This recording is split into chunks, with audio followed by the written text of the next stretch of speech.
Migración con Erika Nieto.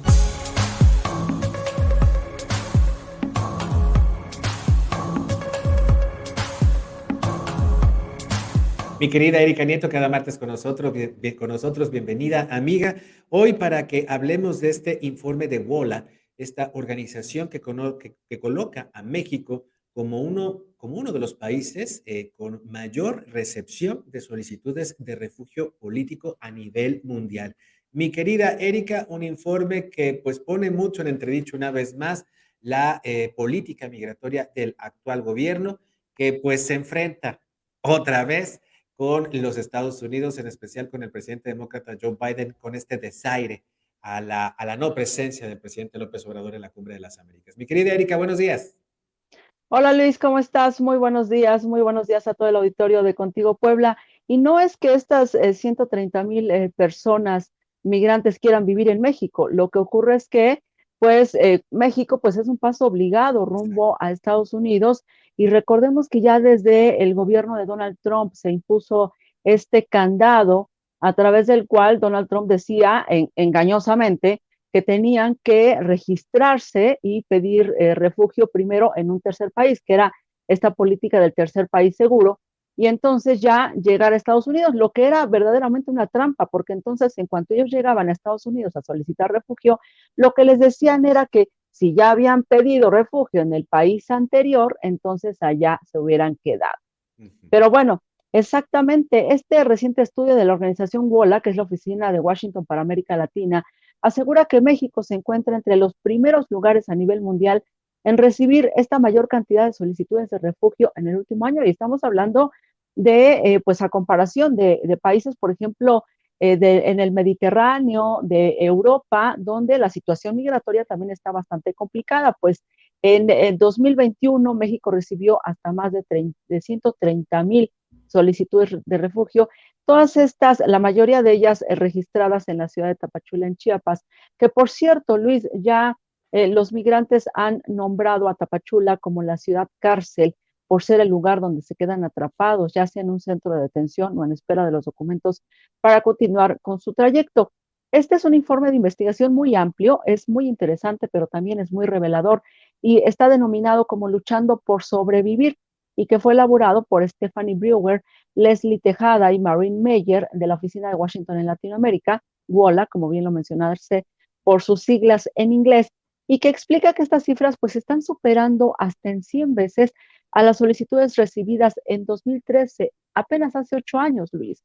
Estamos hablando de que en 8 años, bueno, pues esta situación migratoria aumentó verdaderamente de forma preocupante hasta en 100 veces con estas cifras. Y es que el desplazamiento forzado y las necesidades de protección por parte de ciudadanos de otros países que huyen de la violencia y del hambre va en aumento y está desbordando cualquier sistema migratorio. El de México, y bueno, ya sabemos que carece de suficientes recursos, sobre todo después de tantos recortes presupuestales aplicados a partir del 2018, y el de Estados Unidos, pues es un sistema migratorio arcaico al que le urge una reforma, pero bueno, sabemos que lo ven también de manera política y no de manera social, así que pues esto tiene un verdadero retraso. Mientras tanto, pues miles de migrantes se mantienen en espera de la solidaridad de los gobiernos como el de México y el de Estados Unidos, con la esperanza de recibir la documentación que les permita ser arropados por un nuevo país o continuar su viaje rumbo al norte del continente hasta encontrar la calidad de vida que están buscando. Por lo pronto, y lo estamos viendo en los medios de comunicación, miles de migrantes, Luis, pues ya se desesperaron de mantenerse allá en esta ciudad cárcel denominada por ellos en Tapachula, Chiapas. Ayer precisamente salió una nueva caravana desde esa zona sur del país y van rumbo al centro del país, a la Ciudad de México, para recibir estos documentos a través de la Comisión Mexicana de Ayuda a Refugiados. Los medios de comunicación nacionales se están manejando entre aproximadamente 5,000 o 6,000 migrantes, pero en medios de Estados Unidos están manejando hasta 15,000 migrantes los que integran esta nueva caravana que va hacia el centro de México. Y bueno, pues el informe Luchando por Sobrevivir reconoce que en un último recuento a finales de abril del 2022 apenas se encontraban 28,542 elementos militares o de la Guardia Nacional en ambas fronteras mexicanas, ya que aunque la Guardia Nacional ni los militares mexicanos son responsables del proceso de asilo, sí están formando están creando un desempeño, un papel central de control migratorio las Fuerzas Armadas mexicanas, provocando, Luis, esto obviamente constantes quejas ante la Comisión Nacional de Derechos Humanos, porque dice este informe que están siendo denunciados por tratos crueles e inhumanos, por detenciones arbitrarias y por tortura. ¿Por qué? Porque lo que se dice es que pues la milicia mexicana, la Guardia Nacional están capacitados para enfrentar pues otro tipo de situaciones como el crimen, ¿verdad? Pero no, están enfrentando a los migrantes que son pues niñas, adolescentes, mujeres embarazadas, mujeres que viajan solas, hombres jóvenes que lo único que buscan es pues cruzar hacia Estados Unidos y bueno, en un menor porcentaje sabemos que a veces se infiltran algunos criminales desde el sur del continente, pero bueno, pues finalmente la Guardia Nacional y los militares están siendo usados para contener a los migrantes y esto está preocupando a las organizaciones que velan por los derechos de los migrantes, quienes reconocen que la presión que ha ejercido Estados Unidos ya desde el gobierno de Donald Trump, que amenazaba con la imposición de aranceles a México para, con el fin de contener la migración desde el sur del continente, bueno, pues esto está influyendo en el endurecimiento de las medidas de contención migratoria mexicana, Luis. 28,000 efectivos de la Guardia Nacional, mi querida Erika Nieto, que están preparados, que tienen una preparación militar, no de policía civil, no están preparados para guiar a las personas, para ayudarles, sino están preparados para matar. De ahí este caso de este joven estudiante en Guanajuato, que fue muerto por un disparo de la Guardia Nacional. Y lo que hace el gobierno también, exponiendo a guardias nacionales preparados, repito, de manera militar, enfrentando a caravanas de civiles que mi querida Erika veía las imágenes de este nuevo bloque de miles de personas que salió de Tapachula y que sí, efectivamente, en los centros migratorios de esta ciudad chiapaneca prácticamente están amotinados quienes están ahí recluidos de alguna u otra forma. Pero este bloque de miles de personas, mi querida Erika, ya marcha como en una protesta pública, con las banderas de sus países, con mantas en las que están exigiendo apoyo a las autoridades migratorias mexicanas y los Estados Unidos, su necesidad de refugio allá en el norte, y todas las demandas que traen desde su propio país por una mejor vida. Ya parecería más una movilización política bien organizada, todas estas caravanas que van hacia el centro y si pueden, querida amiga, hasta el norte.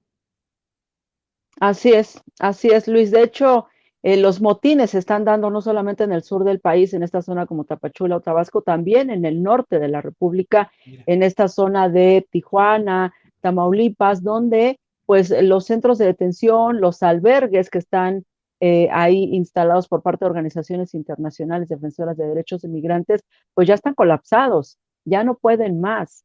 De hecho, la propia Comisión Mexicana de atención a refugiados, pues tampoco puede, ¿no? La Comar tampoco tiene esa capacidad de, pues, entregar documentos a 130,000 personas o de escucharlas y sentarse con ellas para, pues, estudiar caso por caso. Entonces, sí, ya es una situación que no se puede sostener y que pues requiere de una urgente atención precisamente. Y ya que mencionabas a la Cumbre de las Américas, bueno, Ujú. pues lo que está buscando precisamente Joe Biden, el presidente de Estados Unidos, es un acuerdo para, pues para contener esta migración, pero desde el origen.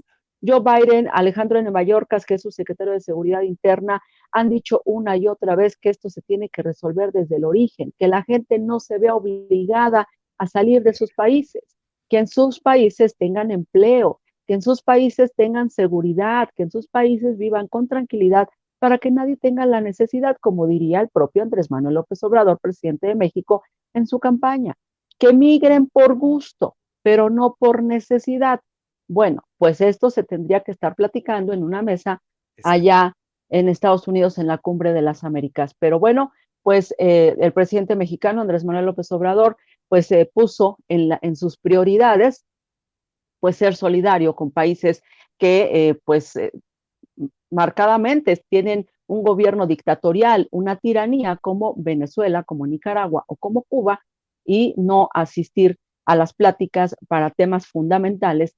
Sabemos que, bueno, pues compartimos 3,000 kilómetros de frontera, hay 11 millones de mexicanos viviendo allá en Estados Unidos y bueno, pues tenemos cuestiones fundamentales en materia económica, en materia migratoria, el tema, por ejemplo, de las armas, etcétera, etcétera, temas muy puntuales que deberían estarse trabajando allá en la Cumbre de las Américas. Para eso es, pero bueno, no, solamente va el canciller Marcelo Ebrard y de esta manera, pues algunos otros países, ¿no? Que tampoco va Guatemala, que tampoco va Bolivia, pero sí van países cuyas economías están progresando, como Panamá, como Chile, como Costa Rica, el mismo caso, pues, de Colombia, que también llegará y que están interesados precisamente en trabajar esto. Se habla de que Estados Unidos tiene ya preparados algunos acuerdos en materia económica para que algunas empresas de corte internacional viajen a estos países precisamente a dar empleos a la gente. Y no necesariamente, pues, estos programas, este, pues, sociales que solamente le dan dinero a la población y que sabemos que no están generando los resultados esperados, Luis. Y sí, ya habíamos hablado de todos los millones de dólares, 30 millones de dólares que el gobierno mexicano ha entregado a países de Centroamérica, por ejemplo, El Salvador, para jóvenes construyendo el futuro, dinero que pues no ha servido de nada y que incluso los gobiernos de estos países, mi querida Erika, pues pueden hacer con él lo que se les pega la gana, incluso hasta comprar bitcoins, como se dijo en el caso de El Salvador. Y querida amiga, yo creo que deja sentimientos encontrados este posicionamiento de Andrés Manuel López Obrador. Por un lado, la solidaridad con Cuba, con Latinoamérica, y por el otro lado, la indispensable, necesaria, vital relación comercial, política y económica con los Estados Unidos de Norteamérica. Hay que poner el fiel en la balanza. Yo creo que Andrés Manuel López Obrador pudo haberse convertido en un buen puente de comunicación entre ambas posiciones ideológicas en el continente, haber ido a la Cumbre de las Américas con esa fuerza del líder latinoamericano, haber tratado los asuntos complejos para ambas naciones, para la región, y haber conseguido acuerdos mucho mejores para que entonces mejorar las condiciones de vida, no solamente de los centroamericanos, también de la gente del sureste y de otras regiones del país, querida Erika Nieto, que sigue emigrando a los Estados Unidos por necesidad económica y por la violencia que se ha generado en muchos territorios nacionales. Erika Nieto, seguiremos conversando sobre esto, ya veremos qué pasa ya en la Cumbre de las Américas con la ausencia de AMLO. Mientras tanto, mi querida Erika Nieto, ¿dónde te hallamos? Luis, y una reflexión final, como ayer bien ¿Sí? lo decías y te escuchaba, ¿no?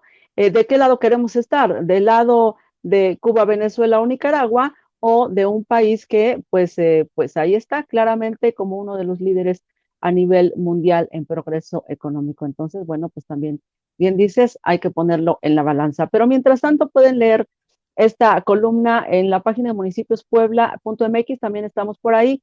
Claro que ya estamos en la página de contigopuebla.mx, ya la pueden leer, o simplemente seguirme en redes sociales vía Twitter en @erinife. Ahí van a encontrar toda esta información. Como siempre, un gusto, mi querida Erika Nieto. Recibe un abrazo, gracias. Gracias, un abrazo. Vamos a seguimos contigo, Puebla.mx, a través de YouTube, de Facebook y de Twitter, a través de STV en Atlisco, cada mediodía. Síguenos en Facebook y en Twitter. Estamos contigo, Puebla.